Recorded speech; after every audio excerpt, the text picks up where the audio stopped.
Vamos a hacer la oración, hermanos, por favor. Nos ubicamos ahí en Primera de Corintios 15.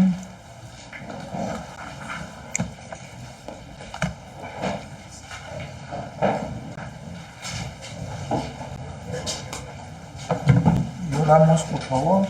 Nuestro Padre Celestial, le agradecemos nuevamente en este domingo que nos concedes estar aquí para celebrar tu presencia en medio de nosotros, celebrar tu resurrección, tu obra completa. Y rogándote ahora, Padre, que a través de tu escritura hables a nuestras mentes y nuestros corazones para que sigamos siendo edificados, reconstruidos ciertamente en la imagen y semejanza de nuestro Señor Jesucristo. Pedimos tu gracia y tu bondad sobre nosotros, Padre, que nos ayudes para entender tu palabra y aplicarla en nuestras vidas. Rogamos por aquellos que aún están en el proceso de ser alcanzados, que tengas misericordia, Señor, que toques sus corazones, que bendigas tu palabra y la prosperes para aquello que la has enviado, Señor. Te damos las gracias y te bendecimos en el nombre de Cristo Jesús. Amén. Bueno, ya hemos considerado desde las semanas anteriores el tema de la resurrección. Ya hemos visto Cristo, que Cristo representa las primicias de la resurrección, y luego vendría la primera resurrección en su segunda venida, Cristo y todos los que somos creyentes en Él. Después se abre un periodo que conocemos como el milenio, y finalmente llega el fin cuando todos los enemigos de Dios son destruidos, ¿no? Así podemos resumir en una forma bastante resumida. Entonces, a la luz de estas cosas, en realidad, el apóstol Juan nos dice, ¿no? Cuando estábamos contrastando con el Apocalipsis en el capítulo 20, ¿no? Bienaventurado el que tiene parte en la primera resurrección, ¿verdad? La muerte segunda no tendrá nada que ver con él, sino que heredaremos el reino, ¿no? Reinaremos con Cristo. Y esto es lo maravilloso. Entonces, después de señalar en ese sentido cuándo sería la resurrección, ahora el apóstol continúa con su respuesta y argumentación sobre este mismo tema de la resurrección. Su argumento, a partir del versículo 29, donde nos quedamos la vez anterior en el 28, ahora continuamos con el 29. O sea, nuestro primer punto es que si no hay resurrección, ese es el argumento de Pablo, ¿verdad? Si no hay resurrección, entonces el esfuerzo, la moralidad y la vida misma pierden su sentido, no pierden su razón de ser.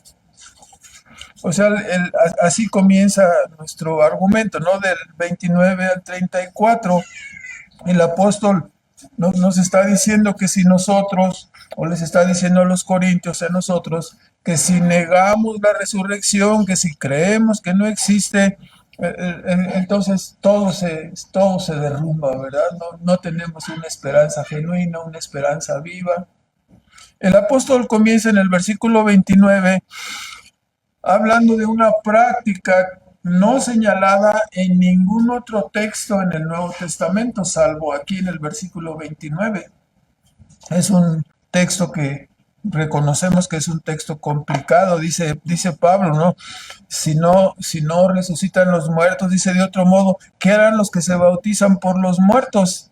Si en ninguna manera los muertos, si en ninguna manera los muertos resucitan, ¿por qué pues se bautizan por los muertos, verdad? Entonces es un asunto complejo, ¿verdad? Porque en realidad este bautismo por los muertos es señalado así nada más en este versículo de la manera como ustedes lo están escuchando. Este pasaje se ha convertido en un argumento especialmente de la iglesia de los mormones, que hasta la fecha lo practican, ¿no? Si mi abuelita se murió y no se alcanzó a bautizar, de repente el domingo que entra se bautizan por su abuelita, ¿verdad? Entonces, y su tío Ruperto tampoco pudo, entonces, ahí dice, no, pues el domingo que entra me bautizo por el tío Ruperto que no alcanzó, ¿verdad? Entonces, estamos hablando de una transgresión completa de los principios bíblicos en esa interpretación, ¿verdad? Porque no nos podemos bautizar por los muertos, ¿verdad? Así que, aparte de ellos, ninguna otra iglesia cristiana interpreta así el pasaje, ¿verdad? Solamente son ellos los que lo hacen de esta manera. Y hay muchas otras interpretaciones, nos sorprendería. Algunos comentaristas señalan que hay más de veinticinco interpretaciones diferentes de este pasaje. No las vamos a ver, ¿verdad? Por supuesto. Solamente les voy a comentar dos de las que son generalmente más aceptadas en el mundo evangélico. O sea, algunos creen que al hablar de esta manera el apóstol Pablo se refirió a los que se bautizaban en aquel tiempo para ocupar el lugar de los creyentes que habían muerto. Entonces ya se murió don Perpetuo, ¿no? Entonces, bueno, el que se va a bautizar, se va a bautizar, no en lugar de don Perpetuo, sino que como ya él se murió, otro se bautiza y entra en la membresía, algo así. Entonces, bueno, otra interpretación es que se trata de algo que los creyentes realizamos cuando somos bautizados, porque al ser bautizados nos declaramos muertos, el viejo hombre muere, el bautismo es una sepultura y es al mismo tiempo una resurrección, ¿verdad? Entonces, los argumentos así están, ¿no?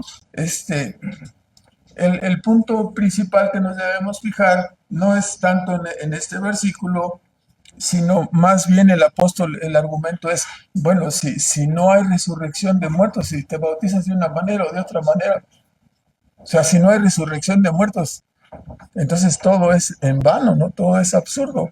Este es el argumento. En definitiva, este es uno de los versículos que hemos de mirar como una hoja suelta, ¿verdad? Ya hemos dicho este principio de interpretación, ¿no? Cuando una hojita está suelta, entonces de repente tú dices, ¿cómo la acomodo? Y algunos piensan que se ha de voltear el árbol para acomodarlo así en la hoja, ¿verdad? Entonces, este es uno de esos versículos como una hoja suelta.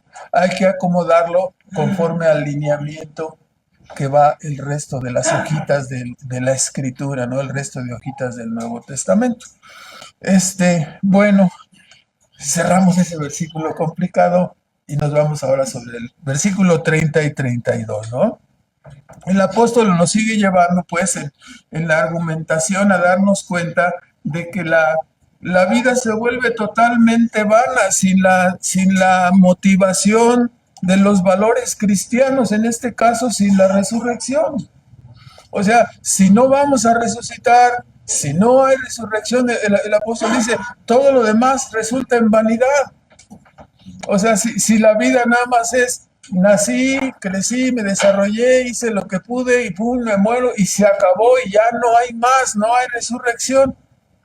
Entonces sería terrible, ¿no? Si los muertos no resucitan, entonces dice Pablo, los sufrimientos que yo tuve, los padecimientos, los sacrificios que Pablo tuvo y que cualquier otro creyente pueda tener, resultan en vano, no van a ser recompensados, pudo haberlos tenido, pudo haberlos no tenido, no importa, todo se termina así y nada más. Entonces es terrible, ¿no? Aún la muerte misma como un mártir de nada serviría, ¿no? Si no hay resurrección, si no hay recompensa, si no hay juicio, si no hay vida venidera, ¿para qué sirve todo eso? Entonces, ese es el argumento. Si no hay resurrección, estaríamos viviendo como los animalitos. Y como dicen, ¿no? Ya se muere el animalito, pues lo echamos al hoyo y se acabó, ¿verdad? Así viven los animalitos. No estamos esperando que nuestro gatito vuelva a resucitar no, ¿verdad? No, los animales son para la tierra, ¿sí? Son terrenales. Solamente viven a quienes disfruten su mascota, no hay veterinarios ya después si me explico, pues ya no va a haber perritos ni gatitos que atender en ese sentido, ¿verdad? Entonces, si el apóstol está diciendo su argumento, ¿no? O sea, si no hay resurrección de muertos, seríamos exactamente como los animales, ¿no? Se muere el animalito y ya. Así sería con nosotros, nos morimos y ya. Te olvidas, no, ya se murió ese ya. No sabremos nada de él, no se levantará, nada, nada, nada. Es terrible, ¿no?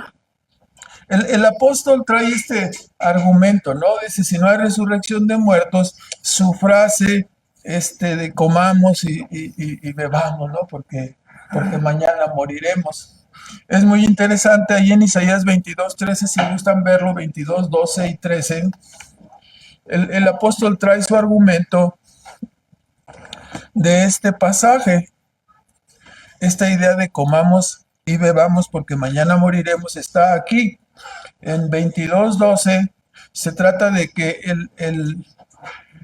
el pueblo de Israel estaba en peligro, entonces viéndose en peligro y viendo inminente la destrucción por parte de los asirios, entonces en 22:12 dice, por tanto el Señor Jehová de los ejércitos llamó en este día a llanto y a endechas, a dolor, a raparse el cabello y a vestir cilicio de arrepentimiento.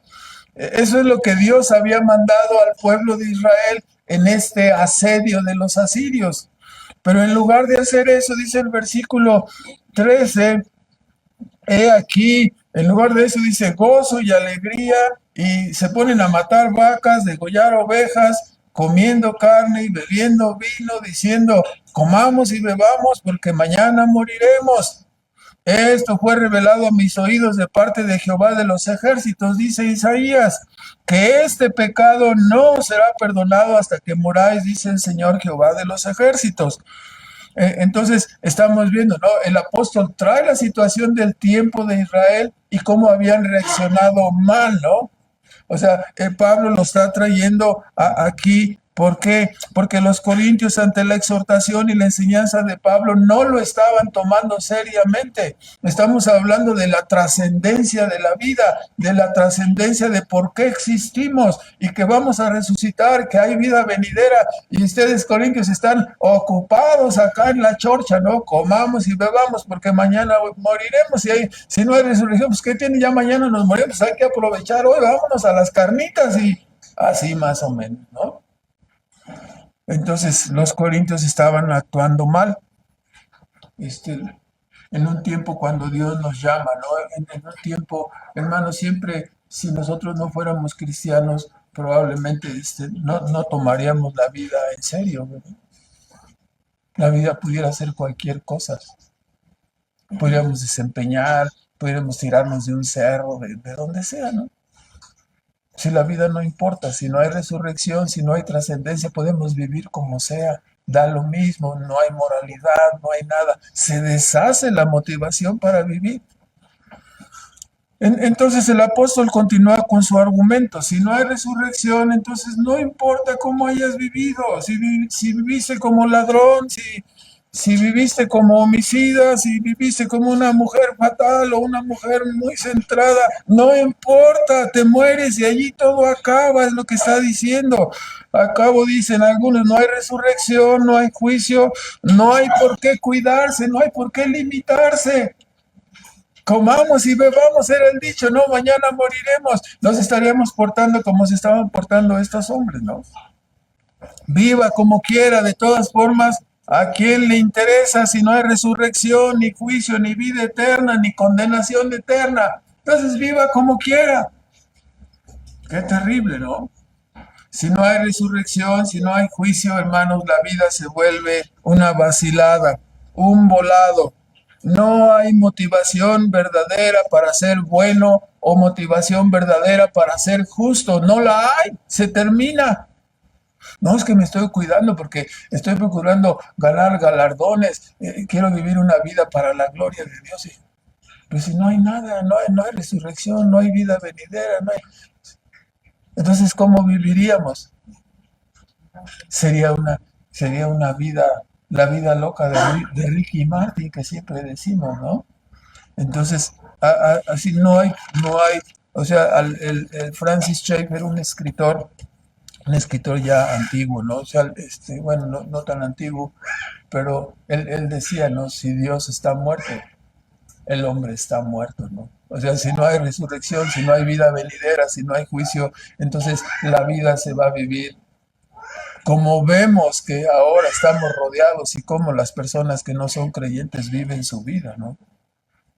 El apóstol lo resume en forma simple: si no hay resurrección, lo único que prevalece como valor son los placeres terrenales y la vida loca. Si las cosas son así, entonces comamos y bebamos porque mañana moriremos, ¿no? La filosofía del mundo en ese sentido.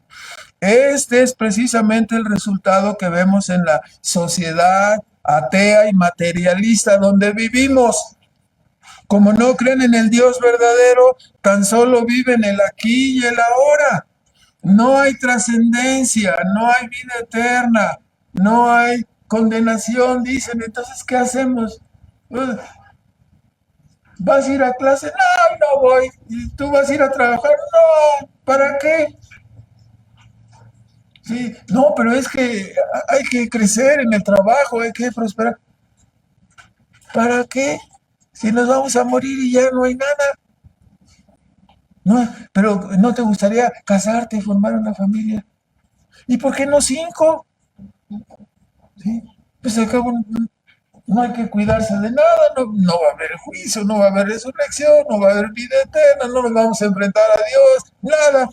Entonces, ¿qué hacemos? Pues haz lo que quieras, así vive el mundo, ¿no?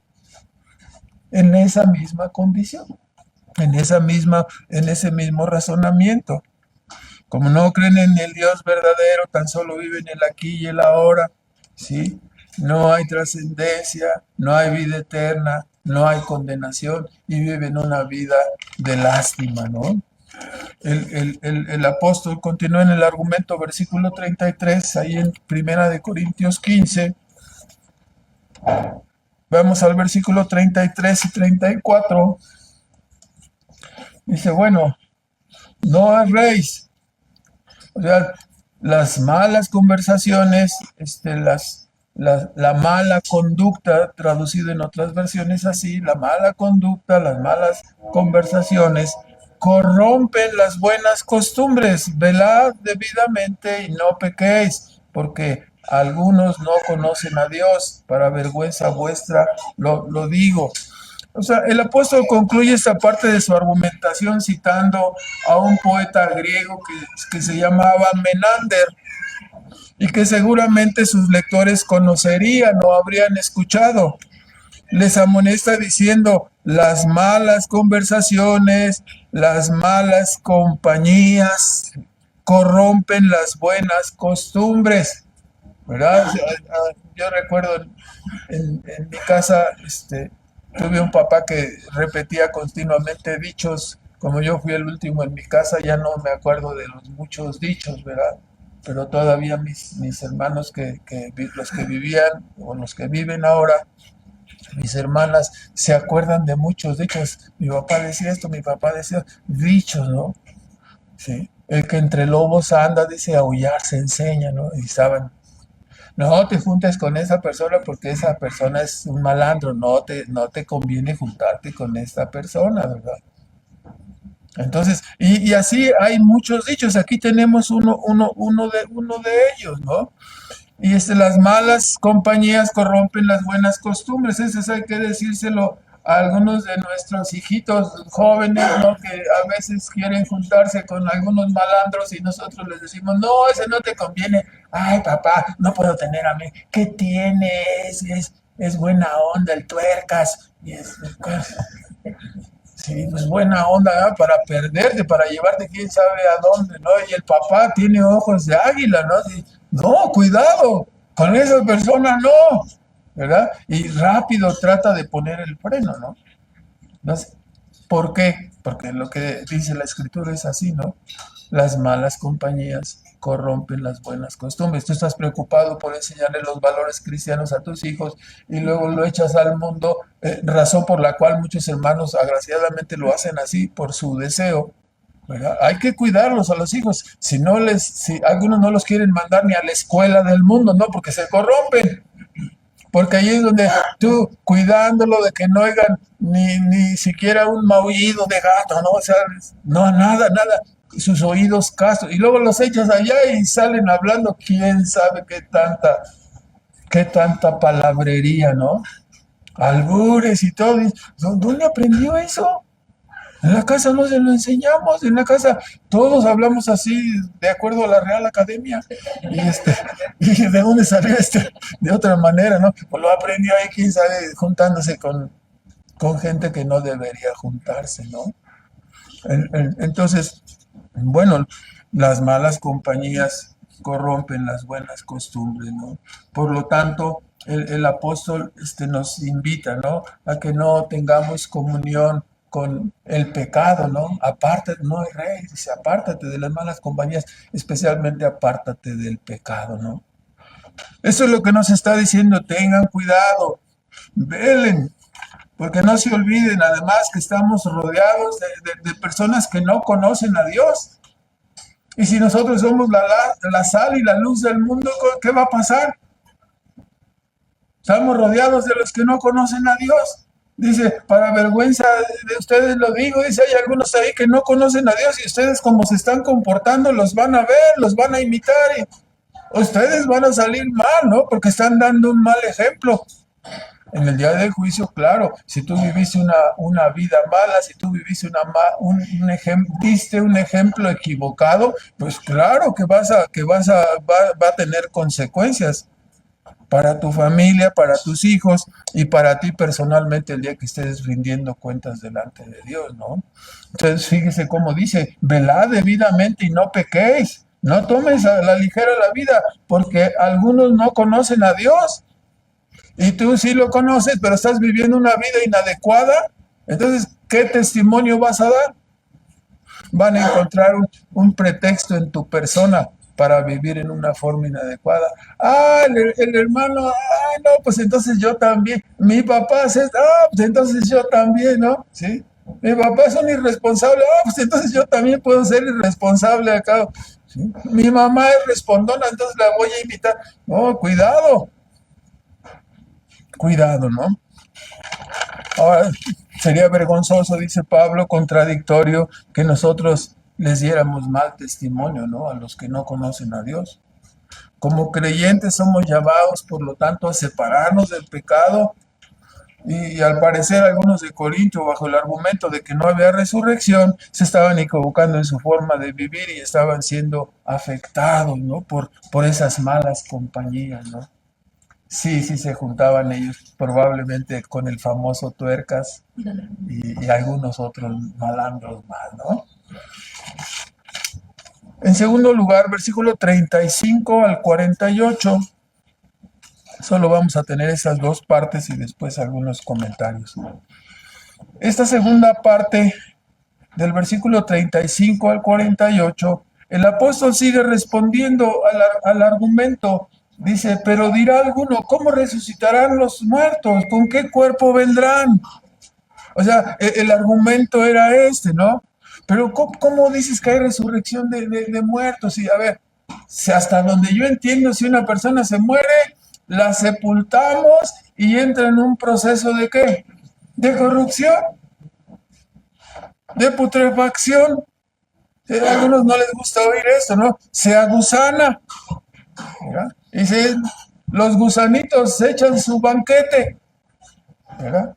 Y el cuerpo es consumido totalmente hasta que finalmente llega a confundirse con la tierra donde fue sepultado, ¿no? Entonces, los filósofos griegos razonaban que la resurrección era algo imposible según ellos, ¿no? ¿Por qué? Porque ellos estaban entendiendo lo que decimos, ¿no? Lo habían visto. Los cuerpos de las personas son sepultados y quedan reducidos a polvo. Entonces, la pregunta lógica era, tú dices que hay resurrección, ¿verdad? Sí. ¿Con cuál cuerpo resucitan las personas si el cuerpo que tenían se deshizo, ¿verdad? Estás mal. Ese era el argumento de ellos, ¿no? ¿Con cuál cuerpo resucitan si su cuerpo se deshizo? Entonces Pablo da tres ilustraciones. Vamos a ver cada una de ellas y responde, a ver, espérenme, En esta pregunta, dice Pablo, les traigo la primera ilustración. O sea, no todo lo que sepultamos, lo sepultamos y se deshace, pero no termina ahí la vida. A ver, necios, hasta se pone duro Pablo, ¿verdad? Dice, necio, ¿no echas la semillita ahí en el surco? ¿Y qué pasa con la semilla?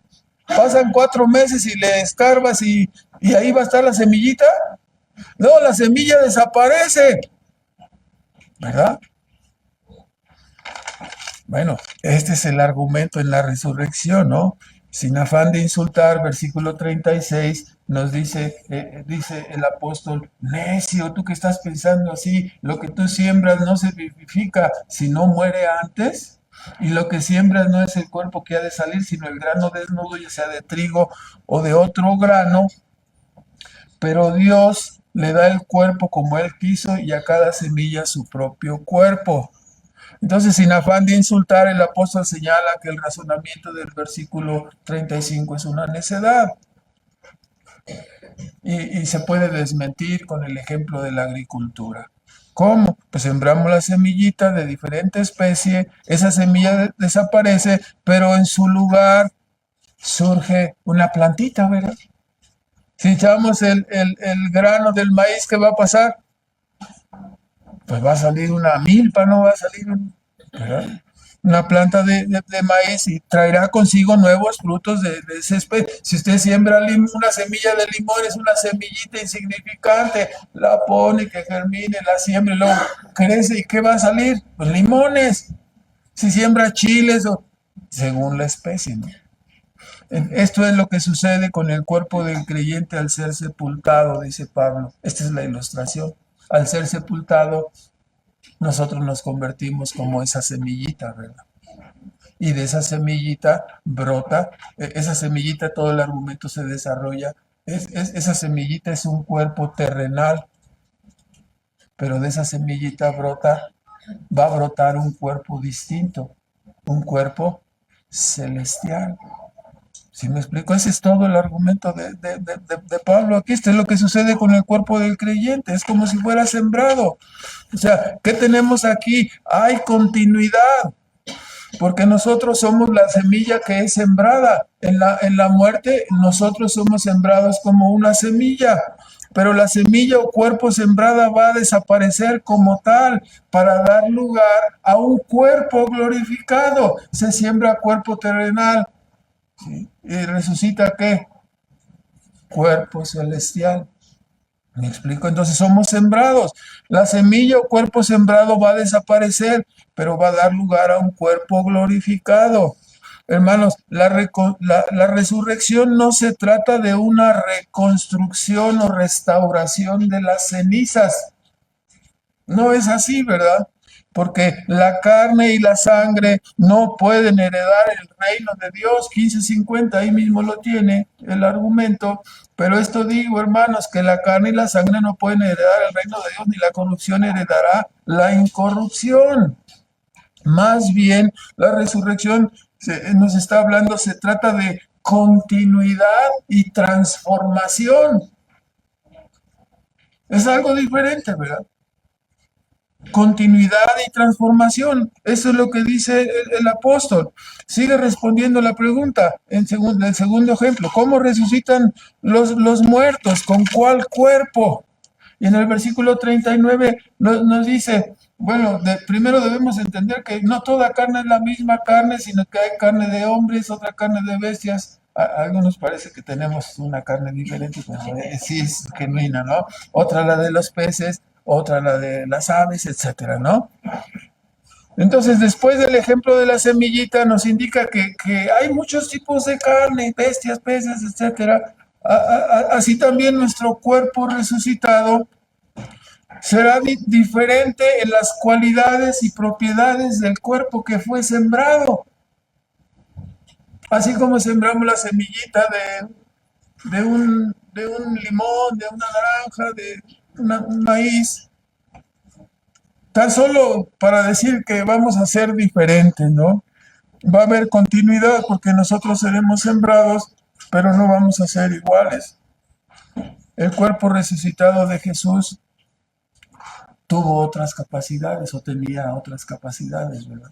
Por ejemplo, en Juan 20, versículos 19 y 20, dice, estando los discípulos, ¿sí?, reunidos y cerradas las puertas, enfatiza el versículo, ¿verdad? Cerradas las puertas, llegó Jesús y se puso en medio de ellos.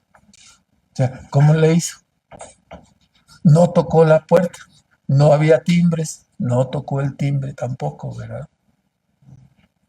Entonces, ¿cómo le hizo? La idea es que el cuerpo que tenía era capaz de atravesar un lugar que estuviera cerrado con cualquier material. El cuerpo resucitado de Jesús era así. Llegó y se puso en medio de ellos, ¿no? Entonces, el cuerpo fue transformado, ¿verdad? No solamente esa ilustración, entró estando las puertas cerradas. En Lucas 24, 29 al 31, ustedes pueden leer el pasaje ya con calma. Este pasaje es el de los discípulos camino a Emaús. Se juntó con ellos. La pregunta es, eran sus discípulos, ¿verdad? Dice discípulos, dos discípulos camino a Emaús. O sea, ¿habrían visto alguna vez a Jesús? Muchas veces a Jesús, ¿verdad? ¿Lo habían escuchado hablar? Sí. Entonces, ¿por qué cuando vino y se puso a estar al lado de ellos no lo reconocieron? La escritura dice que su mente fue velada, ¿no? Pero en el sentido es, no que no vieran lo que tenían que ver, no lo reconocieron porque su apariencia era diferente, porque era un cuerpo resucitado. Entonces no lo reconocieron en el camino y luego, ¿qué pasó? Desapareció delante de ellos. Sí, algunos ya están pensando en la teletransportación. Sí. O sea, las cualidades del cuerpo resucitado van a ser diferentes. ¿Sí me explico? No podemos especificar y dar los tantos detalles salvo lo que la escritura dice, pero parece ser que seremos capaces de atravesar una pared, ¿no? O parece ser que nuestra apariencia no será, ya no te voy a reconocer, hermano. Sí, ahora sí, ¿por qué no me saludó? Es que no lo reconocí, ¿verdad? Entonces, bueno, hubo una falla ahí, ¿no? Desapareció, dice, delante de ellos.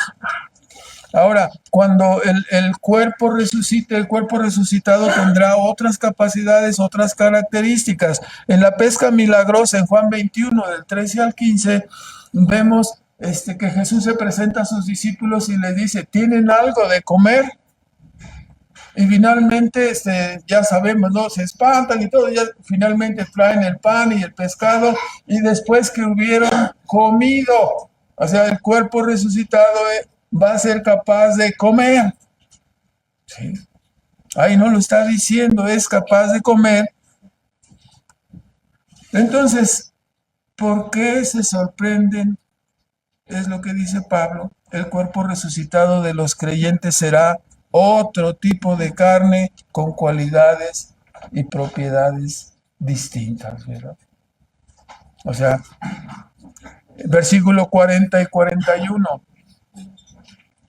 Ya hemos mencionado que la semilla se transforma en la plantita. Ya el apóstol ha mencionado que el cuerpo resucitado tendrá cualidades y propiedades distintas a como lo tenemos ahora. Ahora el apóstol saca su tercer argumento, contestando cómo resucitarán los muertos, con cuál cuerpo. Versículo 40 y 41 dice, bueno, hay cuerpos celestiales y cuerpos terrenales, pero una es la gloria de los celestiales y otra la de los terrenales. Y hace la comparación. ¿Qué nos está indicando ahí? Que el cuerpo resucitado que tendremos será un cuerpo celestial y será más glorioso que el cuerpo que tenemos ahora. ¿Sí? Ahora, dice, una es la gloria del sol, otra la gloria de la luna, otra la gloria de las estrellas, pues una estrella es diferente de otra en gloria. La ilustración para nosotros aquí es que aunque todos vamos a tener un cuerpo glorificado, la gloria de uno y otro va a ser diferente. ¿Por qué será diferente, hermanos? Porque los creyentes somos distintos y habremos servido a Dios de forma diferente, ¿no? Los que han servido a Dios con intensidad, con fuerza, tendrán su recompensa y su gloria será una. De el que ha servido menos en ese sentido, ¿no? Su gloria será mayor o menor, será diferente en gloria, ¿no? ¿Me explico? Sí cuenta la manera como vivimos y cómo servimos y cómo nos esforzamos o no cuenta. No, sí cuenta. Una será la gloria. O sea, todos seremos glorificados, pero unos tendrán más gloria que otros, ¿no? Ahora, es este el apóstol pues toma la ilustración de los cuerpos terrenales y cuerpos celestiales, con lo cual comprendemos que el cuerpo resucitado será más glorioso, porque lo celestial, dice el apóstol, es mayor que lo terrenal. Además, el apóstol deja entrever que así como los cuerpos celestiales son diferentes, sol, luna, estrellas, así todos los creyentes seremos glorificados y unos tendrán más gloria que otros, ¿no? Esas ilustraciones que se nos han dado nos ayudan a comprender, ¿no? Que la resurrección no es que nuestras cenizas se levanten, o sea, no se van a levantar nuestras cenizas, ¿no? Va a ser una gran transformación la que se efectuará. ¿Qué es lo que ocurrirá? Versículo 42 al 44 nos dice, en la resurrección de los muertos, ¿no? Se siembra corrupción, resucita en corrupción, se siembra deshonra, resucita en gloria, se siembra en debilidad, resucita en poder, se siembra cuerpo animal, resucita cuerpo espiritual, el cuerpo animal, el cuerpo espiritual. Entonces, aquí finalmente estamos viendo, ¿no? La ilustración sigue. Nuestros cuerpos fueron sembrados en corrupción. ¿Por qué se dice que somos sembrados en corrupción? Porque la persona que sepultamos se corrompe allí en su tumba. Tenemos un cuerpo frágil, enfermizo, sujeto a la putrefacción. Así somos sembrados, dice el apóstol. Pero cuando resucitemos, resucitaremos incorruptibles. Seremos inmortales. Ya no le va a dar gripa, ni COVID, ni ninguna cosa, se va a enfermar de nada, ni cáncer, nada, nada. Seremos inmortales, nunca más sujetos a enfermedad, a corrupción o a putrefacción. Será un cuerpo maravilloso, incorruptible. La fuente de la vida eterna será descubierta ahí, ¿no? Ya no vamos a envejecer. Ay, qué bueno, dice, porque ya nos hacía falta que no envejeciéramos, ¿no? Versículo 43, no solamente seremos incorruptibles, pero hemos sido sembrados en deshonra, en debilidad. ¿Ya? ¿Qué mostramos cuando vamos a un cementerio a sepultar a una persona? ¿Qué es lo que está ocurriendo? Se muestra el vigor y la fuerza de la persona, se muestra su debilidad. Es un momento de exaltación de la persona, ¿no? Es un momento de humillación, estamos poniendo el cuerpo en la tumba, ¿no? Ya no está la persona con nosotros. Somos sepultados, estamos en humillación, dice Pablo, pero al resucitar seremos glorificados, incorruptibles. En este cuerpo somos frágiles. De repente ahorita tenemos frío, ahorita, ¿verdad? Todos nos vemos ahí, traemos nuestra chamarra, tenemos frío, tenemos sed, al ratito vamos a tener hambre. ¿Sí? Nuestro cuerpo se va desgastando. ¿Sí? O sea, somos débiles, nos cansamos y finalmente vamos a la muerte. La debilidad, dice el apóstol en su argumento, será transformada en poder. La muerte no volverá a vencernos. ¿Sí? La muerte no volverá a amedrentarnos. Ahora el versículo 44, somos sepultados con un cuerpo natural, un cuerpo animal, pero en la resurrección se nos proveerá un cuerpo de tipo espiritual. Ahora tenemos un cuerpo que es sostenido a través de comida, de agua, necesitamos respirar. Si alguien nos pone termina nuestra existencia, ¿verdad? Necesitamos aire, agua, comida, varias tortas seguidas, ¿no? Tenemos sueño, ¿sí? Estamos limitados en cuanto a tiempo, en cuanto a espacio, en cuanto a poder. Somos débiles. Sí, cuando seamos resucitados tendremos un cuerpo semejante al de nuestro Salvador. Ya no estaremos sujetos a necesidades físicas, ni de comida, ni de bebida, ni de matrimonio. Pues seremos como los ángeles. Algunos los vi medio sonreír ahorita que dije eso de que ya no estaríamos sujetos al matrimonio. Dicen, por fin me voy a librar de este cuate, ¿no? O de la otra. Eso se lo platica a la hermana, como ahorita no lo está oyendo, no lo está oyendo. Entonces, ya no estaremos sujetos a ninguna necesidad, seremos perfectamente dependientes de Cristo, enteramente dependientes. Sí, sí, sí, comentamos que podríamos comer, o si tenemos un cuerpo que, pues, tendremos un cuerpo que podrá comer, pero no estaremos dependiendo de eso. Nuestra dependencia será perfecta de Cristo, ¿no? Ahora, el último argumento del apóstol, versículo 45 al 48, el último argumento del apóstol hace un paralelismo entre el primer Adán, recordando, ¿no?, que el primer Adán fue tomado del polvo de la tierra y por lo tanto el Señor sopló en él y fue un alma viviente, ¿no? Así fue construido Adán. ¿Sí? En este paralelismo nosotros somos como Adán, fuimos creados del polvo de la tierra, ¿no? Bueno, él fue creado del polvo de la tierra, nosotros somos sus descendientes, Dios sopló sobre él aliento de vida y Adán fue constituido en un hombre viviente, en un alma viviente. Está citando Génesis 2:7, ¿no? En contraste con ello, Cristo, en cambio, Cristo no fue hecho del polvo de la tierra. Cristo vino del cielo y por obra del Espíritu Santo se encarnó en el vientre de María, ¿no? Él se encarnó de la Virgen María por el poder del Espíritu Santo, siendo Dios encarnado. Cristo es espíritu vivificante, la segunda cabeza, ¿no? Entonces, uno es alma viviente. Dios le sopló aliento de vida. Ese es Adán, de él descendemos. Cristo es espíritu vivificante, dice en el versículo 45. El postrer Adán, espíritu vivificante.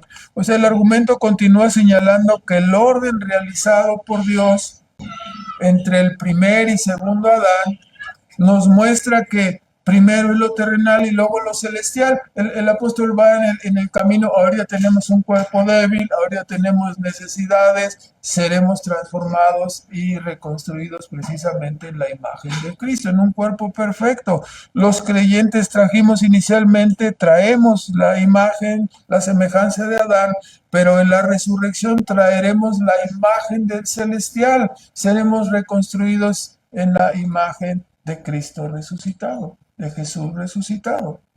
Entonces, hemos sido unidos con Cristo en la salvación del alma, ¿sí? Y aquí estamos ahorita, como creyentes. Nuestra alma ha sido renovada, tiene remanentes de pecado. Todavía Dios le plació dejarnos así para una lucha continua, ¿sí? Pero en el tiempo de la resurrección, nuestra alma será perfeccionada y nuestro cuerpo débil se concluirá la obra, ¿no? En la resurrección se concluye la redención completa de nosotros, ¿no? Lo único que Dios está haciendo en la resurrección es completar nuestra redención. Lo que está haciendo en la resurrección es completar nuestra redención. Trajimos la imagen de Adán primero y ahora en la resurrección somos revestidos de la imagen completa de Cristo, ¿no? Bueno, vamos a dejarlo hasta aquí. Quiero hacer algunos comentarios breves. En primer lugar, no sirve esto.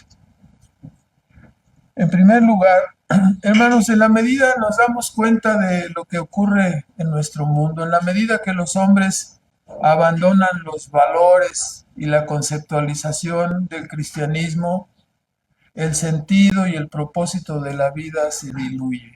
El sentido y el propósito de la vida se disipa, ¿verdad? O sea, entre menos valores cristianos tengas, entre menos valores cristianos hay en el mundo se tiende a corromper, se tiende a decaer, tiende a la decadencia. Al abandonar la conceptualización del cristianismo, hermanos, la existencia se relativiza. ¿Qué quiere decir? Se relativiza y la verdad es cambiada por las opiniones y los gustos personales. O sea, ya no somos gobernados como criaturas, ya no adoptamos los valores que Dios nos da en su palabra, los valores absolutos, los mandamientos, por ejemplo, y sino que ahora empezamos a vivir como a nosotros se nos antoja, o sea, cambiamos los valores absolutos, lo que Dios nos ha dado como criaturas, y lo cambiamos por las opiniones y gustos personales. O sea, decimos los valores tuyos no me gustan, le decimos a Dios, así igual que le dijo a Adán, no voy a vivir de la forma como tú quieres, yo me la voy a aventar yo solito. Y entonces Adán dejó a Dios, ¿verdad? Y el hombre moderno sigue haciendo lo mismo. Entonces, la existencia se relativiza y la vida consiste al hombre decir, mi gusto es, no sé, ¿y quién me lo va a quitar? No, yo voy a vivir como a mí se me pegue la gana, ¿no? Y tú no me tienes que decir nada. Entonces, cambio los valores de Dios y agarro los valores de la música mundana o X, ¿no? Mis gustos personales, hasta el grado, como decía Sigmund Freud, un psicólogo de hace ya muchos años, sí, el hombre, hasta que el hombre llegue a enfrentarse, ¿no?, con la zozobra de la muerte. Puedes vivir como tú quieras ahorita, ¿no? Adoptar los valores que tú quieras y Dios te lo va a permitir en cierta medida, ¿no?, hasta que llegues al momento de la muerte. Y ahí vas a tener que doblar las manos, vas a tener que doblar tu conceptualización de la vida para darte cuenta que te equivocaste en tu forma de vivir, ¿no? Si no has seguido los valores que Dios indica, si no has seguido su palabra, si no le has adorado, entonces tu vida se va a convertir en chatarra, tu vida se va a convertir en nada. ¿Para qué viviste? Despreciaste los mandamientos, ahora vas a ser juzgado, te enfrentas a la realidad de Dios. Todo el tiempo Dios estuvo tratando contigo, todo el tiempo Dios estuvo hablando. Peor si naciste en un hogar cristiano y no hiciste caso, peor si asististe a una iglesia y de todas maneras te mantuviste rebelde, peor será para ti, ¿no? Los que están en la calle recibirán menos condenación que tú, porque tú teniendo todas las facilidades, toda la palabra, toda la verdad, toda la enseñanza, la disciplina, el cuidado, y lo menospreciaste. Qué terrible, ¿no? Llegarás a la zozobra de la muerte, ¿no? Para descubrir que te equivocaste por haberle dado la espalda a Dios, ¿no?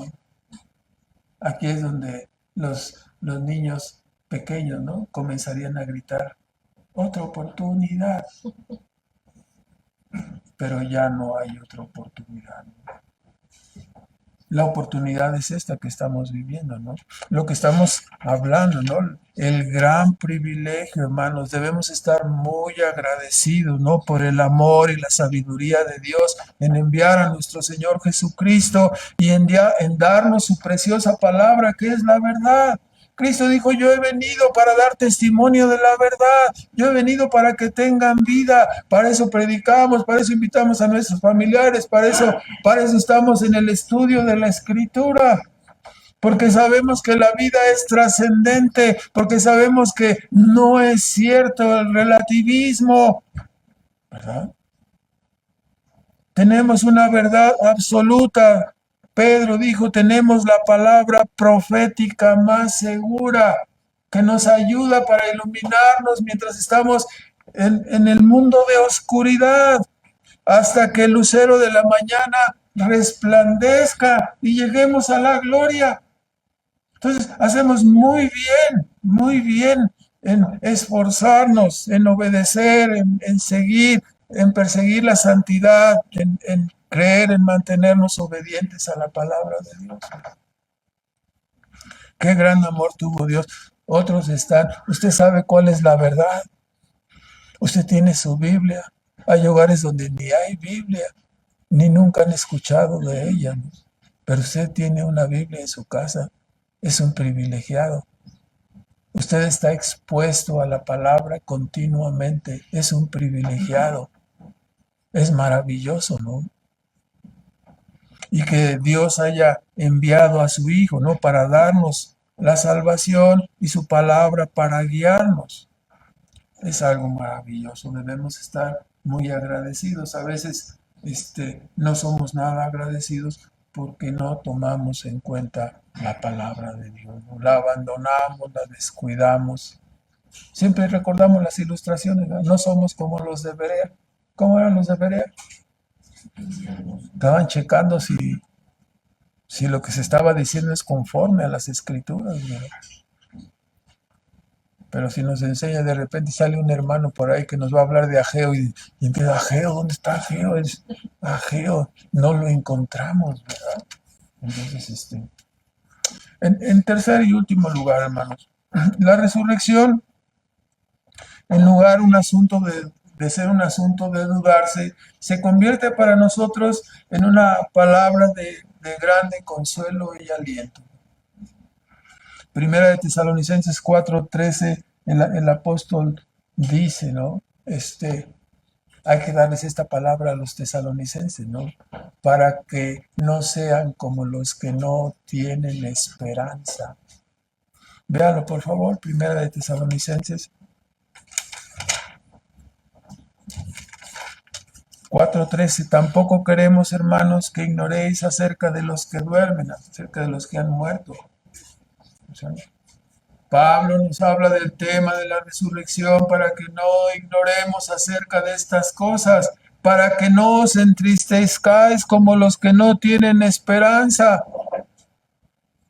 Y luego vuelve al tema que estamos tratando, porque si creemos que Jesús murió y resucitó así, también Dios traerá con Jesús a los que durmieron en él. Nuestros hermanos, nuestros familiares, nuestros amigos creyentes vendrán en la segunda venida de Cristo. Los volveremos a ver. Si nosotros permanecemos, seremos transformados. Tenemos una esperanza segura y cierta de estas cosas. Por eso animamos a las personas a que vengan a Cristo, que acudan a Él, para que su corazón y su alma se llene de esperanza, se llene de vida, que tenga razón para vivir y no viva nada más así porque su corazón todavía hace así, pon, pon, pon. Entonces, dice el apóstol, por lo cual os decimos en palabra del Señor, que nosotros que vivimos, que habremos quedado hasta la venida del Señor, no seremos antes de los que durmieron, no precederemos, porque el Señor mismo, con voz de mando, con voz de arcángel, con trompeta de Dios, descenderá del cielo, y los muertos en Cristo resucitarán primero, y luego los que vivimos, los que hayamos quedado, seremos, ya conocemos la palabra, ¿no? Transformados, arrebatados juntamente con ellos en las nubes para recibir al Señor, y así estaremos siempre con el Señor. Entonces, para nosotros es una palabra de consuelo y aliento, ¿no? Así lo expresa el apóstol. Qué maravilloso volver a recordar que nuestra creencia no es una leyenda dudosa. Todo dice, de acuerdo, hubo testigos, ¿no? No es una leyenda, tampoco es un relato mitológico el cristianismo. Es una verdad contundente testificada por cientos de personas. O sea, Cristo resucitó y se apareció a unos, a otros, a otros, a más de 500. Entonces, cuán agraciados somos en que el Señor nos haya sacado de las tinieblas a su luz admirable, ¿no? Teniendo esta esperanza maravillosa. Todavía no se manifiesta, dice el apóstol Juan, lo que somos, ¿no? Pero cuando Él venga, entonces seremos semejantes a Él, ¿no? Seremos transformados, resucitados. Vamos a dejarlo hasta aquí, hermanos. Nuestro Padre Celestial, damos las gracias por tu palabra, Señor. Damos las gracias por la verdad acerca de la resurrección. Tenemos grandes expectativas, grandes esperanzas. Terminará la corrupción, terminará la debilidad. Nuestros cuerpos serán transformados en la semejanza de nuestro gran Salvador y así estaremos para siempre con Él. Te rogamos, Padre, que tú sigas acendrando tu palabra en nuestras vidas y que ésta siga gobernándonos y dirigiéndonos. Te suplicamos, Padre, por cada uno de nuestros familiares, de nuestros hijos, de nuestros amigos, de los que están aquí ahora mismo escuchando la palabra de salvación. Rogamos que tú obres en sus mentes, en sus corazones, y que esta verdad, Señor, sea guardada en nuestros corazones, que la meditemos, que la atesoremos. Cuán privilegiados somos, cuán bendecidos somos en medio de un mundo caído, Señor. Hemos recibido la antorcha de la verdad, la antorcha de la luz. Estamos cimentados sobre la roca. Por ello te bendecimos y te agradecemos, Padre. ¿Qué sería de nosotros si tú no nos hubieras rescatado, Señor? Estaríamos perdidos, hundidos en la basura. Te damos las gracias y pedimos que sigas obrando en esta tu iglesia. Y en el nombre de Cristo Jesús te pedimos que recibas este ruego. Amén.